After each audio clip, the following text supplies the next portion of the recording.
నమస్తే, welcome to Vishwam TV.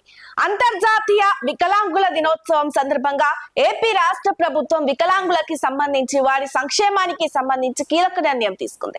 అంతర్జాతీయ వికలాంగ దినోత్సవం సందర్భంగా వికలాంగులకి రాష్ట్ర వ్యాప్తంగా కూడా ప్రాధాన్యతనిచ్చే విధంగా కొన్ని అంశాలను పొందుపరిచింది ఏపీ రాష్ట్ర ప్రభుత్వం.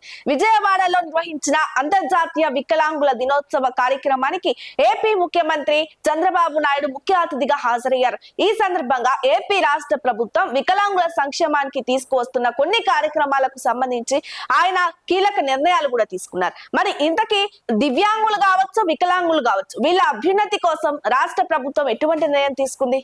ఏపీ రాష్ట్ర ప్రభుత్వం దివ్యాంగులకు ఏమి ఏర్పాటు చేయబోతుంది? వారికి ఎటువంటి ప్రాధాన్యతనివ్వబోతోంది? ఒకసారి చూద్దాం. ముందుగా చూసుకుంటే ఏపీ రాష్ట్ర ప్రభుత్వం తీసుకొచ్చిన సవరణలకు సంబంధించి లేదా వికలాంగుల కోసం చేస్తున్న కార్యక్రమాల గురించి సంబంధించి ఎటువంటి సంఘటనలు పైకి తీసుకొచ్చిందంటే, ఖచ్చితంగా ఏ ప్రభుత్వ సంస్థల్లో కావచ్చు, ప్రజాప్రతినిధుల సంస్థలను కావచ్చు, దివ్యాంగులని ఎక్స్ అఫీషియా మెంబర్లుగా ప్రకటిస్తాము అని చెప్పింది. ఎక్స్ అఫీషియా మెంబర్లుగా ప్రకటించడం అంటే అక్కడ వారికి ఎక్కువగా ప్రాధాన్యత ఉండే విధంగా, చట్టసభలో వారు కూడా ఉండే విధంగా, ప్రభుత్వ రంగానికి సంబంధించి, ప్రజాప్రతినిధుల రంగానికి సంబంధించి దివ్యాంగులకు, వికలాంగులకు అధిక ప్రాధాన్యతనిస్తూ వారిని కూడా ఎక్స్ అఫీషియా మెంబర్లుగా ప్రకటిస్తామంటూ కూడా చంద్రబాబు ప్రభుత్వం చెప్పింది. ఇది మొదటి. మరొక వైపు చూసుకుంటే క్రీడలకు సంబంధించి రాష్ట్ర వ్యాప్తంగా నిర్వహిస్తున్న లేదా దేశవ్యాప్తంకి వెళ్తున్నటువంటి క్రీడలలో కూడా వికలాంగులకి, దివ్యాంగులకి అధిక ప్రాధాన్యత ఇస్తామంటూ కూడా పేర్కొంది. ఇది రెండవది. మనం మూడోది చూసుకున్నట్టయితే ఆర్థిక పథకాల విస్తరణ, దివ్యాంగులకు సంబంధించినటువంటి ఆర్థిక పథకాల విస్తరణ, లేదా అటు మరొక వైపు చూసుకుంటే ఆర్థిక పథకాలకు సంబంధించి అందులో దివ్యాంగుల పాత్రకి సంబంధించి దాన్ని కూడా విస్తరిస్తాము అంటూ కూడా ఏపీ రాష్ట్ర ప్రభుత్వం అయితే పేర్కొంది. మరి ఈ మూడింటి తర్వాత ఇంకా ఎటువంటి నిర్ణయాలు తీసుకుంది? వికలాంగులు ఉచిత బస్సు ప్రయాణం కల్పించే విధంగా, వికలాంగులు ఎవరైతే ఉన్నారో రాష్ట్ర వ్యాప్తంగా ఎక్కడ తిరిగినా గానీ ఉచిత బస్సు ప్రయాణం కల్పించే విధంగా కూడా వికలాంగులకి అవకాశం కల్పిస్తాము. ఎక్కడ వికలాంగులైనా, దివ్యాంగులైనా కానీ ఉచిత బస్సు సౌకర్యం కల్పించే విధంగా కృషి చేస్తామంటూ కూడా చెప్పారు. అటు మళ్ళీ చూసుకుంటే ఏదైతే వికలాంగులకి ప్రత్యేకంగా జిల్లాకి ఒక భవనాన్ని నిర్మించి ఆ భవనాన్ని వారికి కేటాయిస్తామంటూ కూడా చెప్పింది. ఇది మరొక నిర్ణయం.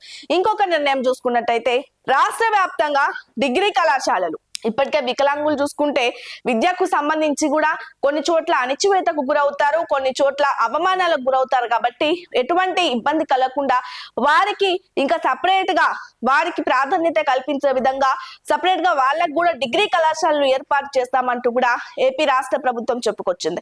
మరొక నిర్ణయం తీసుకుంటే ప్రస్తుతము ఏపీకి నూతన రాజధాని అమరావతి నిర్మించబడుతోంది.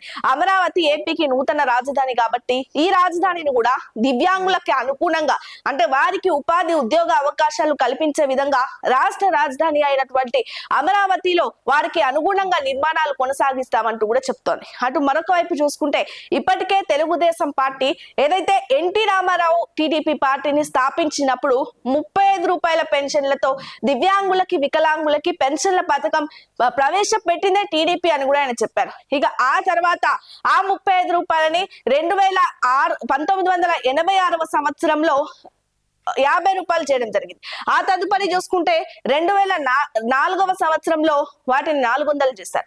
తర్వాత 2014 ఎన్నికల్లో చంద్రబాబు నాయుడు గెలిచినప్పుడు ఆ పెన్షన్ ని 3000 చేశారు. మళ్ళీ ఇప్పుడు మేము అధికారంలోకి వచ్చాకే వికలాంగులకి అందించే గౌరవ పెన్షన్ ను 6000 రూపాయలకు చేశాం. కాబట్టి ఖచ్చితంగా రాష్ట్ర వ్యాప్తంగా కూడా వికలాంగులు అభ్యున్నతి చెందే విధంగా వారికి తగ్గ సౌకర్యాలతో కళాశాలలు నిర్మిస్తాము, డిగ్రీ కళాశాలలు నిర్మిస్తాము.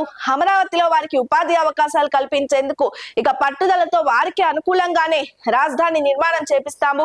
జిల్లాకి ఒక వికలాంగుల భవన్ ను నిర్మిస్తాము. అటు చట్టసభల్లో, ప్రజాప్రతినిధుల సభల్లో కూడా ఎక్స్ అఫీషియల్ మెంబర్లుగా నామినేట్ చేస్తాము.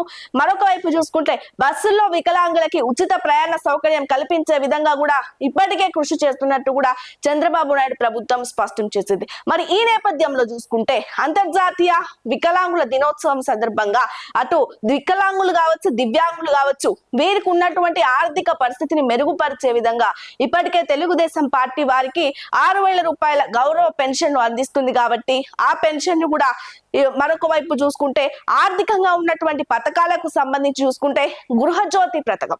ఈ గృహజ్యోతి పథకంలో వికలాంగులకు ఎటువంటి అసౌకర్యం కలగకుండా గ్రౌండ్ ఫ్లోర్ లోనే వికలాంగులు సౌకర్యంగా ఉండే విధంగా వారికి గ్రౌండ్ ఫ్లోర్ లోనే ఇల్లు ఇప్పించే ప్రయత్నం చేస్తాము అని కూడా రాష్ట్ర ప్రభుత్వం తెలియజేసింది. మరి దీనిపై కూడా రాష్ట్ర వ్యాప్తంగా ఉన్నటువంటి వికలాంగులు కూడా హర్షం వ్యక్తం చేస్తున్నారు. మరి అంతర్జాతీయ వికలాంగుల దినోత్సవం సందర్భంగా ఏపీ ముఖ్యమంత్రి చంద్రబాబు నాయుడు తీసుకున్న నిర్ణయాలు ఇవి.